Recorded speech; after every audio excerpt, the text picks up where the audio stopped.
hermosa isla caribeña. Para hablar de la situación que se está viviendo allí, tenemos en comunicación a Manuel Bertoldi, que es parte de la coordinación política de ALBA de los movimientos sociales. ¿Qué haces, Manu? ¿Cómo estás? Yair Sibel te saluda. ¿Cómo anda, Yair? Muy bien. Todo bien, un poco preocupado por las informaciones que vienen llegando. Cuba venía ya en una situación sensible y creo que esta busca ser una nueva estocada de parte de Estados Unidos. ¿Qué sabemos hasta el momento, Manu, de la radiografía de situación de lo que está pasando? Sí, como decís, la verdad que la situación es muy preocupante porque Estados Unidos sigue avanzando sobre toda nuestra región. Ya sabíamos que lo que había sucedido en Venezuela no se iba a quedar ahí y efectivamente ayer Donald Trump decretó una emergencia nacional donde plantea que Cuba hoy representa una amenaza inusual y extraordinaria, y básicamente lo que plantea es un nuevo sistema arancelario donde le da facultades al secretario de Comercio de Estados Unidos para que evalúe caso por caso de cualquier país que directa o indirectamente le suministre petróleo a Cuba, ¿no? Y también le da facultades al secretario de Estado, Marcos Rubio, para que tome todas las acciones necesarias para que eso no suceda. Las dos principales causas que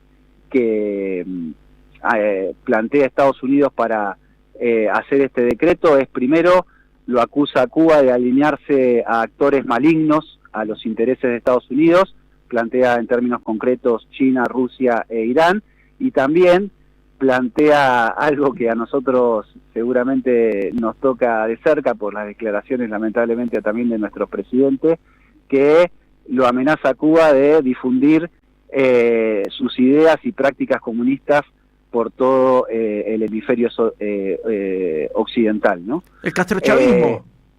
Claro, exactamente. Bueno, eso es un poco muy sintéticamente lo que dice el decreto de emergencia nacional, y pone a Cuba en una situación límite. En comunicaciones con compañeros y compañeras allí de la isla plantean de que hoy Cuba tiene combustible para aguantar 2 semanas y media, y hay que ver cómo podemos hacer para revertir esta situación, ¿no? Cuba, para ponerlo bien en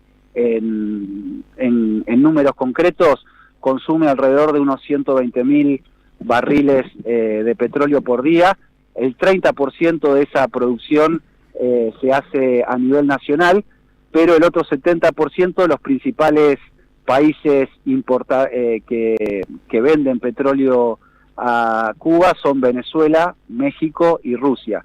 Obviamente, con lo que sucedió en Venezuela, ese suministro de petróleo fue totalmente cortado. El año pasado Venezuela suministró alrededor de 35.000 petróleos de barriles por día, y el otro segundo país principal exportador de petróleo a México, a Cuba, es México, ¿no? Con alrededor de 20.000 barriles de petróleo por día. Claudia Sheinbaum hace una semana más o menos tuvo declaraciones muy importantes frente a una pregunta de un periodista en su rueda de prensa el Mañanero, que le preguntó sobre si México iba a seguir suministrando petróleo a Cuba, y Claudia Sheinbaum planteó que sí, que ella se regía, digamos, por la autodeterminación de los pueblos, y que era una decisión soberana del pueblo mexicano seguir abasteciendo a México, desde México a Cuba. Pero este nuevo decreto pone a México en una situación muy difícil. Ya los últimos 3 meses México había reducido el suministro de petróleo a Cuba, porque el 85% de las exportaciones mexicanas van hacia Estados Unidos. Entonces, si Estados Unidos amenaza con un incremento arancelario o restricciones, digamos, a las exportaciones mexicanas, bueno, pone en una situación también muy difícil a México. Entonces, nada, sí. No, te quiero preguntar, nombrabas a México, nombrabas a Venezuela, nombrabas a Rusia, te quiero preguntar si recuperaste alguna declaración de Cancillería o de alguna autoridad rusa o china, porque bueno, también digo, se juega en un tablero geopolítico en donde está muy claro cuáles son las intenciones de fondo. ¿Hay algo de estos dos grandes países que se nuclean en el BRICS respecto a las nuevas amenazas de Donald Trump? Mira, desde que salió el decreto de emergencia ayer, yo no he visto declaraciones oficiales todavía ni de Rusia ni de China al respecto. Obviamente, para este equilibrio geopolítico que está muy inestable y en una tensión creciente, lo que haga Rusia en relación a Cuba es determinante. Entonces hay que mirar con mucha atención cuáles van a ser, digamos, los movimientos y las declaraciones de Rusia durante el día de hoy y en los próximos días, ¿no?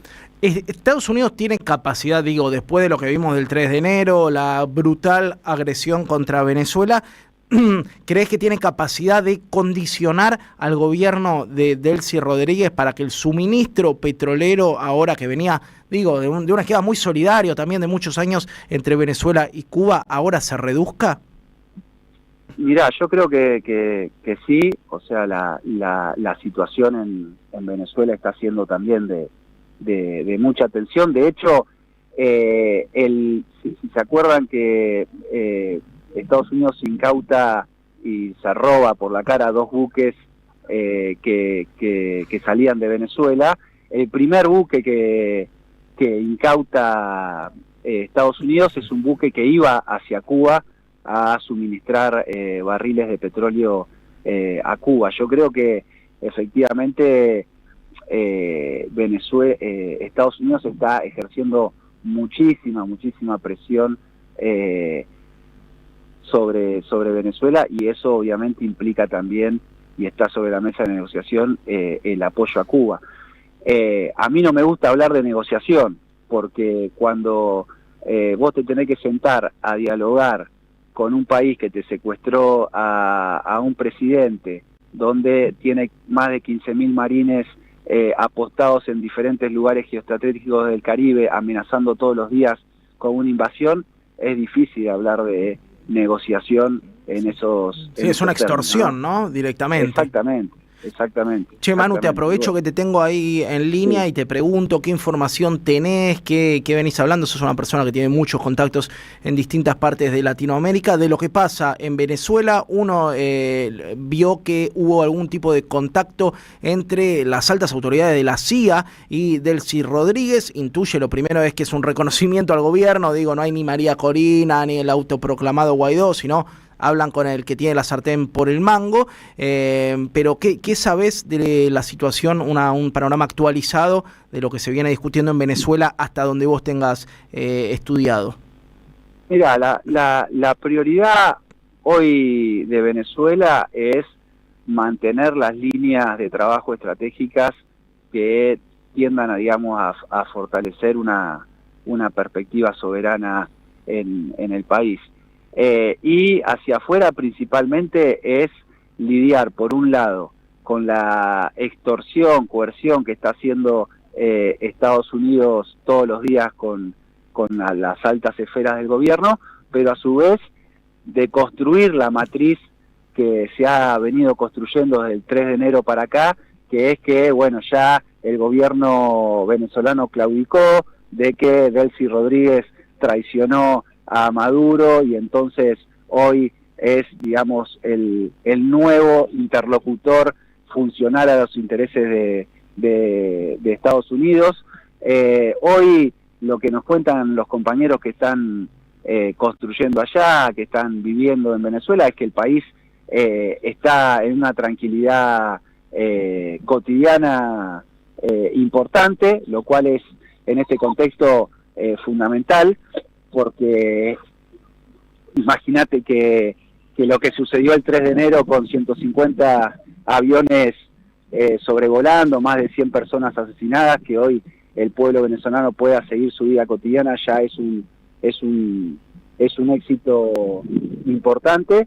Pero y también lo otro que es muy importante es que han logrado construir redes de autoabastecimiento de sus principales digamos necesidades básicas, alimentos, etcétera, lo cual también les da otra espalda a la hora de pensar ciertas estrategias de consolidación política para adelante, ¿no? Pero bueno, la situación es muy inestable, sobre todo porque es muy impredecible lo que pueda llegar a estar pensando y accionando Estados Unidos y particularmente Trump en relación con la región, ¿no? O sea, todos los días aparece algo nuevo, si no es la amenaza hacia Petro, es la suba de aranceles en Brasil, es la acción que se hizo el 3 de enero, ayer aparece este decreto de emergencia nacional en relación a Cuba. Entonces hay una situación de mucha inestabilidad